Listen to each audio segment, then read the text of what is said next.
न्यूनतम समर्थन मूल्य व्यवस्था का सबसे ज़्यादा लाभ पंजाब और हरियाणा के किसानों ने उठाया है, लेकिन इसका गंभीर दुष्परिणाम यह हुआ है कि पंजाब के किसानों ने ज़्यादा न्यूनतम समर्थन मूल्य की लालच में केवल गेहूं धान की फसलों के उत्पादन को ही प्रमुखता दी और अन्य फसलों का उत्पादन बहुत कम कर दिया।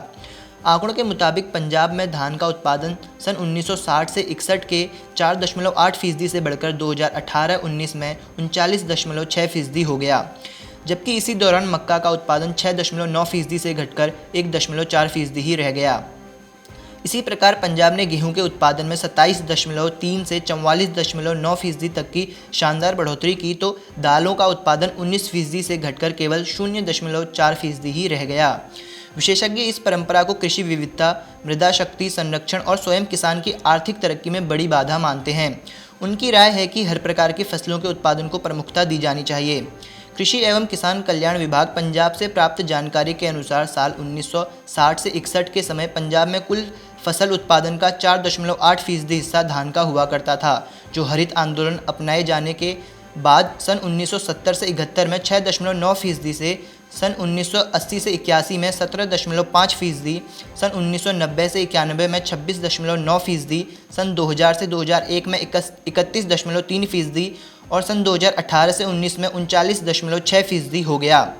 इसी प्रकार गेहूं के उत्पादन में भी रिकॉर्ड बढ़ोतरी हुई। जानकारी के मुताबिक सन 1960 से 61 में पंजाब में 27.3% उत्पादन गेहूं का हुआ करता था, जो सन 1970 से 71 में 40.5%, सन 2000 से 2001 में 43.1%, सन 2018 से 19 में 44.9% हो गया। इस दौरान अन्य फसलों के उत्पादन में रिकॉर्ड कमी दर्ज की गई। सन 1960 के दशक की तुलना में सन 2018 से 19 में मक्का का उत्पादन 6.9% से 1.4% हो गया। इसी प्रकार तेल उत्पादक फसलों का उत्पादन 3.9% से 0.5% हो गया।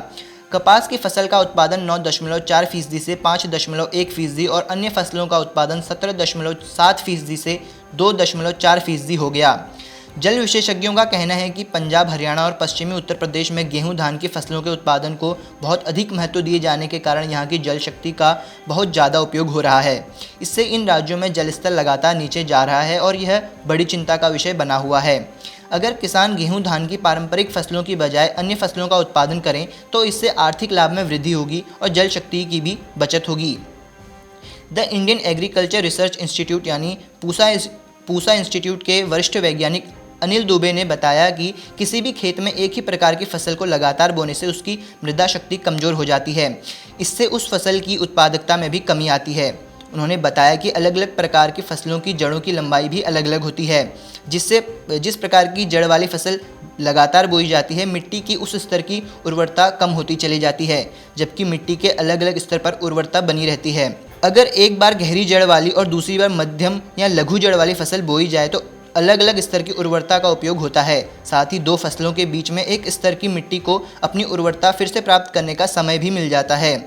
इससे अलग अलग फसलों को बोने से मिट्टी की उर्वरता और उत्पादकता बरकरार रहती है, जबकि एक ही प्रकार की फसल बोने से उर्वरता दोबारा प्राप्त नहीं हो पाती और इसमें कमी आती है। वैज्ञानिक अनिल दुबे के मुताबिक गेंदा जैसी कई फसलों की जड़ों में कीटों को मारने की भी शक्ति होती है। अगर कुछ फसलों के बीच एक बार गेंदे की फसल बोई जाए तो इससे आमदनी में भी वृद्धि होती है। साथ ही अगली फसल के लिए कीटनाशकों के उपयोग की भी कम आवश्यकता रहती है। इससे कीटनाशी गुणों में केवल हानिकारक कीट ही खत्म होते हैं, अच्छे कीट बने रहते हैं। जबकि रासायनिक कीटनाशकों का नुकसान ये होता है कि उनके उपयोग से अच्छे कीट भी मर जाते हैं, जो फसल के लिए हानिकारक होते हैं। इसी प्रकार दाल तिलहन की फसलों में लेग्यूमिनियम कीट होते हैं, जो मिट्टी में नाइट्रोजन क्षमता को बनाए रखने में मदद करते हैं।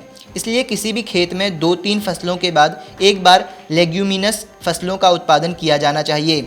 अलग अलग फसलों के उत्पादन में इनमें पानी की खपत भी काफ़ी कम होती है, जबकि गेहूं धान की फसलों में ज़्यादा मात्रा में पानी का उपयोग होता है, जो किसी राज्य देश के लिए नुकसानदायक होता है। Bureau report, market times TV.